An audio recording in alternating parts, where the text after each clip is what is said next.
here to the Mesolot skincare channel at Zubai Kabu Katsu. Ole, Tuncho Matsuanin, Sang ni som ni Palia Chuan, Heng Te Lo Lao To Suti, say the top mango.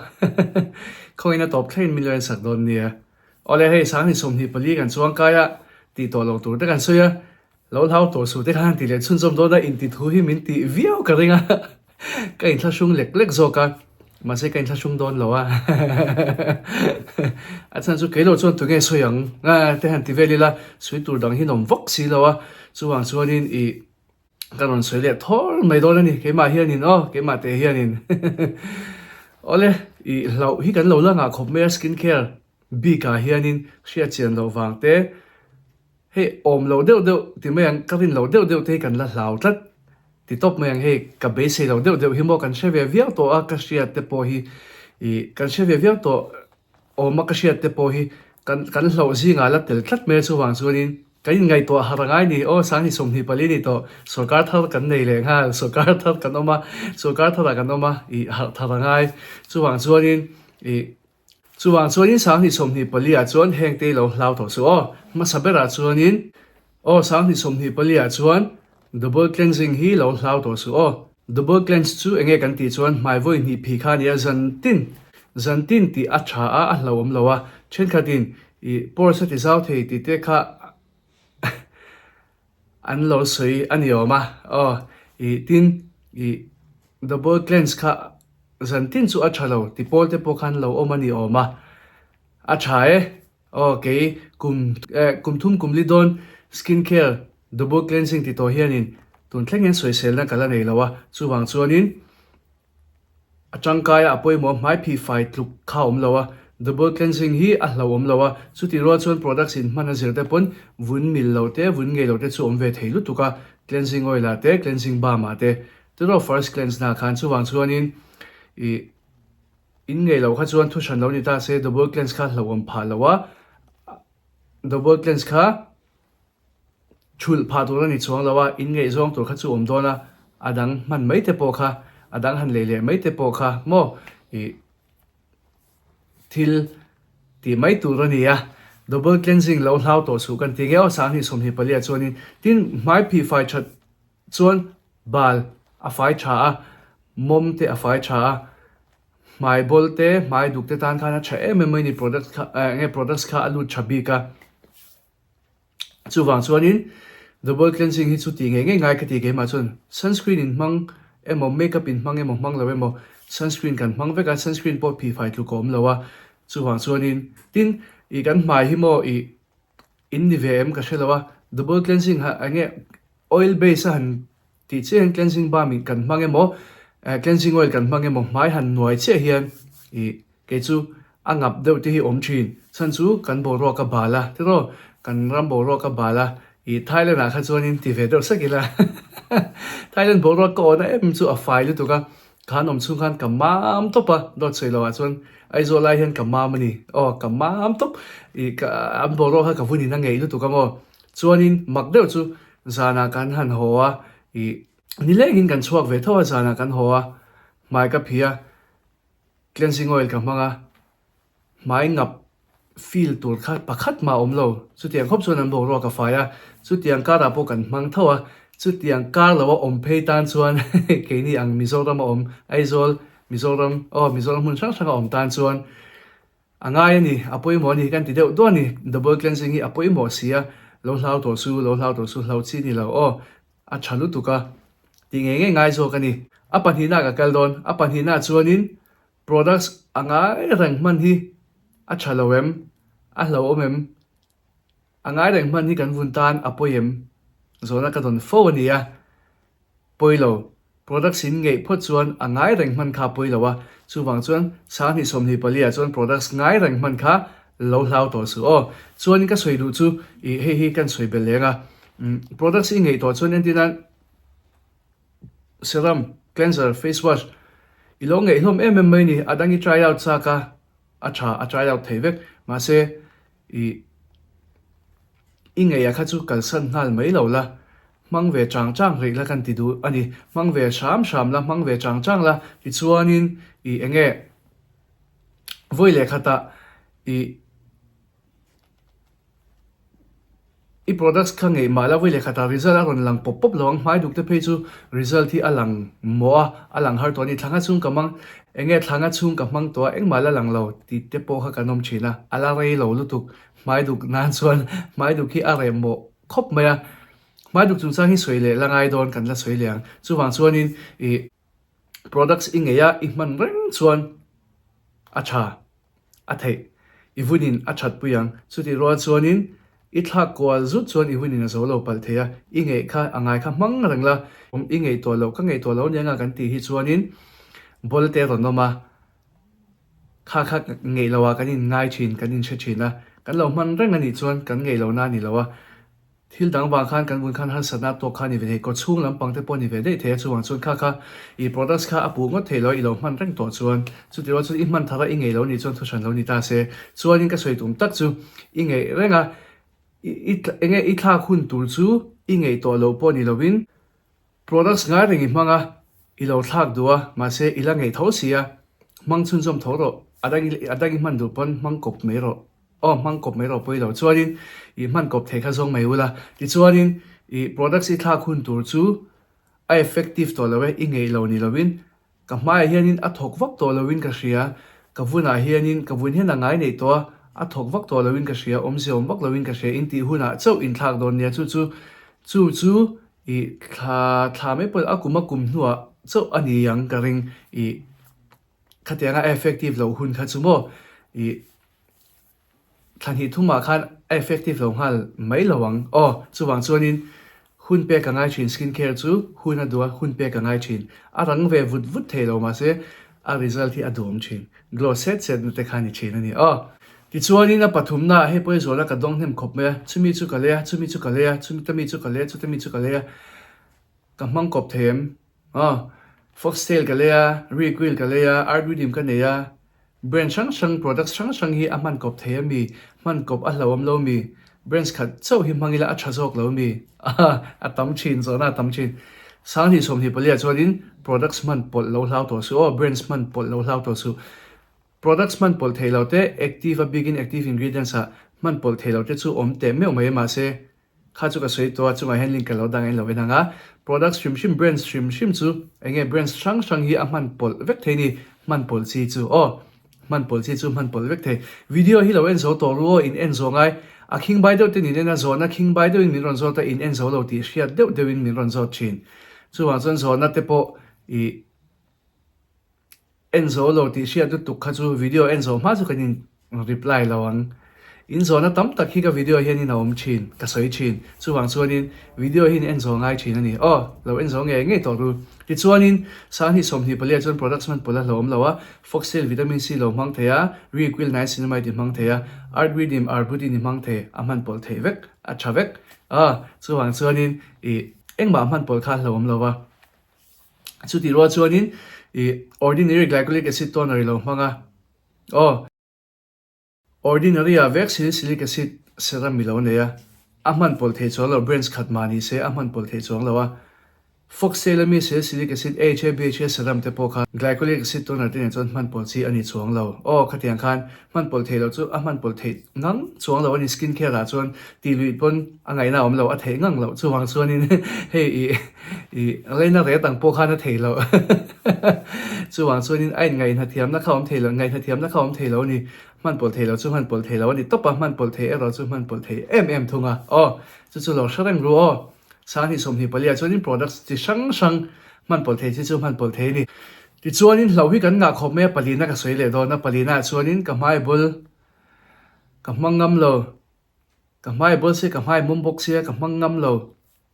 i abol belang ati bol chin te kan ti sang hi som hi palia chuanin moisturizer te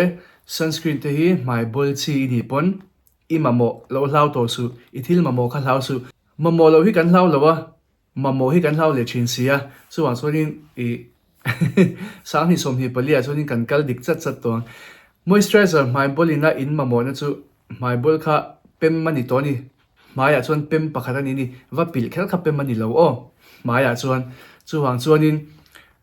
irritation inflammation pem hliam ani to ni i kan mai bola kha a repair chakna ber pakha chu enkol na ba ka hydration chu moisturizer te sunscreen te henin an nei thachin ani o an a protection na thachin sunscreen phe chu adu na sa tur veng tu ten nia mai bol nan hu du na sa tur veng tu tur ten nia skin barrier an ti chak boka a recovery a repairing a chaka moisturizer phe chu hydration na pe chungna matang aron thok cha cha I alon ti hil duak duaka a ti hil chak tu ten nia kha poimo lu tu kani I tin oily skin na sa eng anga mom poniula moisturizer in ma mo tho moisturizer kha in oil control tu tu nia hlau to su o a begin oily skin kha ni moisturizer hlau to lo tu my boltan moisturizer le sunscreen hlau to lo tu man nge tu zo kani o sang ni som ni polia chonin products lo hlau mai to lo tu o hlau mai kha kan phal to lo ni ti chonin pangana kal leng o hlau hi kan nga sia mizo de chu thilin ti mun nam in soi mun nam te in ti mu nam ti taka pakhatin sei chon ban ve zung zung chati chon chati wak chati lo chon chati lo hlau chon hlau le wak hlau dual chati dual nam kan nia a chatna lai ma chatlo na lai po ma chu chatlo na lai pakha chu I chian nui chian pai na a hlau products a man du lo a hlau products lo om ni si lo a ngei lo wanga a hlau kha tongpong lo hlau ve ngot lo tu ni o lo tongpong hlau ve nga to ai chu ka chian nu na ma ka ngei ve lawang a ngei lo lu ka ni point ti ngot si kha ni lawa a hi chu ka chian pai na ngei thot lawa ka man thei ka ring lo ka du lo mayang ti ngot si po kha ni lo I du lo chui ku tai nat rolin I ngei lo kha I soi ngal pop thei lo I man ma chu wang chonin I chian nu chian pa ngei lo kha lo hlau ve ringot to su kan ti ni o sa ni som ni palia chonin in she thiam thei mayang soi za wak lo mayang hei chu ti chonin paruk na ka kal don moisturizer hi night cream a man thei kan ti china night cream kher du kha kanom china ni night cream mang le kher du kha kanom china moisturizer nei to nuwa po khan sang ni som ni palia chuanin night cream nei lo wangin lo hlau to su kan tinge oh a bikin I tle marwalu de te night cream ngai sang chi kha oh night cream ngai sang chi kha omania generation a khanin in shiat me ka ringa night cream manna ngai thatlat kha kanoma I moisturizer chunai man kha zana man theya oh night cream ro chu chuna man chi ani ve lo thung ani amom de china heavy de china ni sa do pui kha anga mom lu tuk chin lo ani oh chu wang chuanin night cream ro chu chuna lo mang to lo la chu ti ro chuanin night cream nei lo wang khan lungai lo la boy lo la I moisturizer kha zana po night cream ani ngal thei ve kani chu ti ro chuan day cream le night cream mi lo nei changa I day cream a SPF o mani chuan zana man thei lo thum o zan lama man chi ni lawa night cream mo moisturizer dangi ni chuan kha man mei tur ania SPF om lo khamo chuanin zan lam le jinglam I ti sang thlap ani chuan a thatho ma se tunang lai chuan skin care kan nga to night cream a san pa lo nei vi au hi a chang kai na ka shilu tuk lo ke ma chuan in san chu moisturizer te kan neya zana man kop vek theya a safe ve poisa po safe zoka moisturizer man ngal te kha chu ti ro chuan in hei kan vuna rowa I etina foxtail in overnight glow mask ten nei tani kha kan lo hmanga ma se kan vunin lo du khop lo chuan I moisturizer achunga amman le theya amman thwa le thei ni achunga khan khatiang khanin amman theya chuanin moisturizer chu kan hmana kan vunin du khop lo chuan facial oil po amman le theya moisturizer chunga oh khatiang khanin man dan khauma chu wang chuanin night cream nei lo wang khan lo hlau to su kan tinge sang ni som ni palia chuanin kan wan fing to don em kumin chu kan huai sen sot don pokin ka hria skin care na chuan ma kan son don pokin ka hria tro thu kan oi tlang chho chan viawa I skin care ka channel lo en tharte po inom nual ti ka hria ka lom em maya ma kan son don ma kan son zelang chuanin pakhat na khan kan le lo ka double cleanse kha double cleanse kan ti wang khan hei my bol tana cha mightify tu nia my bol tana cha te kan ti rolin my bol enkol na tak chuan ni chong lo chu ti ro chu kan face wash a begin face wash a kan face wash man na zirte poina nianga my bol man si te kan man chuanin effective viawang salicylic acid face wash temo effective viaw chu karinga effective viaw bokang chu wang chuanin I my bol re nge na chu ni lawa kan man na zir chuan my bol enkol na chu ni tel the double cleanse tangkai chuan ni top da pasari na ka soi do na ka soi zau ka soi tam deuh hlek dona chan chu kan shiat pol na salu tu ka hei hi mo ka ngai mo topa serum hi ni tin man tur ani sia kan tia beginner te kan oma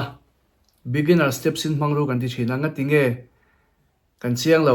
kan hlau thong chin hlawangai to lo tuna chu kan seidon serum man i man tha chong kar khata voi ni mangru ka ti na chan chu vui ni na zo lo bom the ni serum reng exfoliator po ni se daily man thei tur hisab ani tlang puya serum hi chu HA percentage sang uchuak hi chu ani chuang lawanga an san uchuak lo chuan ni tin man thei tur hisab asiam ani tlang pui ni serum hi chu daily use chuanin retinol te vitamin C te poni vek chuanin kar khata nga tinge voi ni start ru voi ni chawin mangru thakha chung thani chung te ka ti na chan chu voi ni na zo lo thina ni in man ngal pop pop khan vitamin C ten lo cha in man ngal pop pop a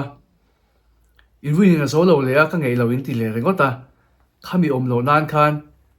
a safe thayang berin ka shil chu ni ke chuanin en products po enganga mile po ni se kar khata voi ni te start kha a safe per ke chuan kala du ber fo niacinamide mai hyaluronic acid mai po ni se mai bol ti bol theilu tukla wan ni ta ni hi chu kar khata voi ni emo voi tu mo start khan heng ho hi chu buljan kha achu a ka du tho ni ke ma chuanin mo chuanin ka soile don kan la shiat pol cheu chu bi enge zantin retinol hi zanlama man tur kan tia zantin man thei tur siam hisab ani ya vuni na zo chuan ma se na tinge zantin kanin man tir lo kan ti chuanin beginner changa start kha afu ani chuanin zanlama chuan products pani pathum man si te kan lo ne ya man pol si lo om wangte ani tlang pui boka hetianga enge kar khada voi hi chawmang lo voi thum chawmang lo te kanin ti na chan chu zantin man thei tur khanin products zang kalo ne vesia HA te kan lo ne exfoliator te kan lo ne ya toner te a cream te pon aniang khang man polarem si lawa in lo ne box sia in man tel kha angai box sia angai na lai khawm sia products le man lo rengon khawiyo ma tiro khatiang khan in man thei tur khan routine kha kanin set sak ta china tin groupa te po chutiang chuan hei mang ro kan tia ke chu voi khata voi hi chaw mang turin min ti sia ron ti te nom china hei mang ke chu ka mang regu te an ron tia chen khatin zantin ka mang thei to ten ron tia engma enge a background shelo khan kan soi chan background shelo khan kan lo hlau thong chin hlawangai to lo in she chiang to tuna chuan a safe theng berin ka shil chu ka guide chu ni chu skin care na chuan chu wang chuanin mesa soi ani lo hi chuanin te kan ti don mi ka te kan ti chodon ni ma se a safe theng bera guide chu hi ka do chu wang chuanin hetiang hian ti ro ka ti lo hi chuanin lo ti mai su kan tinge hetiang hian kal ro hetiang hian ti ro ka ti lo hi chuanin lo ti mai su chu wang chuanin skin care group om te po kha hlo na tam takom the ni khatiang man dan tur te kha kanin shil china guide beginner guide te kha kanin shil china ni chu wang chuanin midang kan shilna te po niang chu in lo hlok pui ve theya anwai kha in link ka lo dang en lo join don nia ti chuanin khati zong kha tun chuma sang ni som ni palia chon heng te lo hlau to su tia kalan soi thei te nia ilo chon kai pui lo hlok pui chon khoi te ki ka channel te mi lo subscribe ka video te mi lo like ka mi lo share sa tuin ka som che video le pe ka ken le cho don nia